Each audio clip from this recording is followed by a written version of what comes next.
আসসালামু আলাইকুম বন্ধুরা, সবাই দেখতে পাচ্ছেন যে আমরা আমাদের পুকুরের সব মাছ ধরে ফেলেছি। এখন আমরা যেখানে আসছি নতুন করে মাছের পোনা নেওয়ার জন্য আসছি। এবার আসছি 22 নল।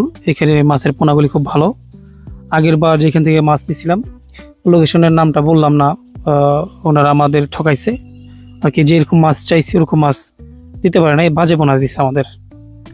বিশাল বড় হ্যাচারি।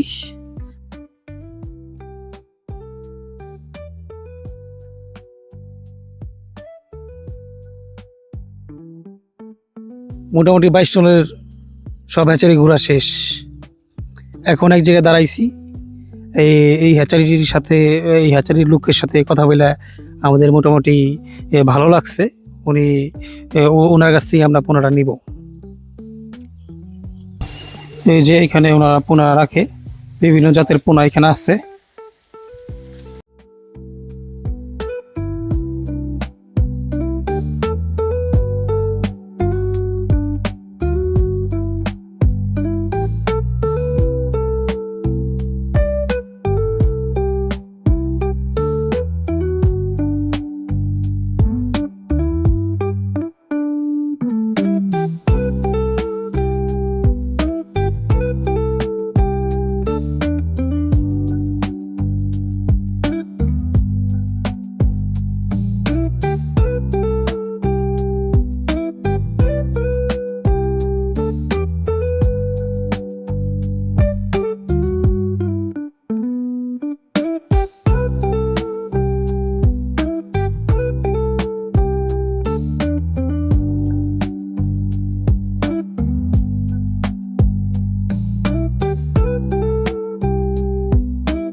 এই হ্যাচারিটা হলো 22 টনের মধ্যে সব থেকে বড় হ্যাচারি। এই হ্যাচারির নাম হলো কামনা হ্যাচারি। দেখেন কত বড় পুকুরটা ওনাদের।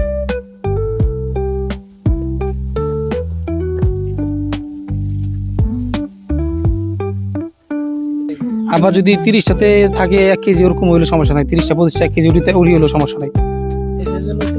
হ্যাঁ হ্যাঁ, চলবো। এটিতে 6 মাসে কিরকম বড় হইব মোটামুটি? হলো খাদ্যের উপর নির্ভর করবো। নার্সারি পাউডার খাওয়ালে বা খাওয়ালে, ওই যে ঘাস ঘাস খাওয়ালে পরে তাই তাই হ্যাঁ, এখান থেকে আসলে ভালো অক্সিজেন দিয়ে দেবো না। তাহলে কত করে দিবার পারবে না? অক্সিজেন করে দেবো। যে বোতল দেখেন না, গাড়ি আনলো পরে আপনি গাড়ি দিয়ে দেবো। মাছের কোনো মরার কোনো নাই, বিকল্প নেই। মাছ মরবো না। তাহলে কত করে দিবেন? গ্লাস কাপ কত করে দিবেন? বেচা দিচ্ছে 10 কেজি গ্লাস কাপ নেব, 10 কেজি কার্বো নিব, 30 কেজি পুডি নিব। কত মানে 5 কেজি। আর ব্রিগেড নিব, ব্রিগেড। আপনার তো ব্রিগেডও হবে। ব্রিগেড নিব না। প্রিয় দর্শক ভাই ও বোনেরা, দেখতে পাচ্ছেন আমরা এখানে মাছ নিতে আসছি। আমাদের যে পুকুরে কিছুদিন আগে আমরা মাছ বিক্রি করে ফেলছি, এখন আমাদের পোনা সংগ্রহ করতেছি আমরা। বিভিন্ন হ্যাচারি ঘুরে ফিরে আমরা এই হ্যাচারিটা খুব পছন্দ হয়েছে, অনেক বড় হ্যাচারি। এখানে বিভিন্ন জাতের পোনা আছে, রেণু পোনা আছে। এখান থেকে ভালো ভালো কিছু মাছ পোনা আমরা সংগ্রহ করে আমাদের পুকুরে ছাড়বো। তারপরে আবার এবার চাচ্ছি 1 বছরের মধ্যে যাতে আমরা মাছটা মারতে পারি, বড় বড় হয়, সেই চেষ্টা করতেছি।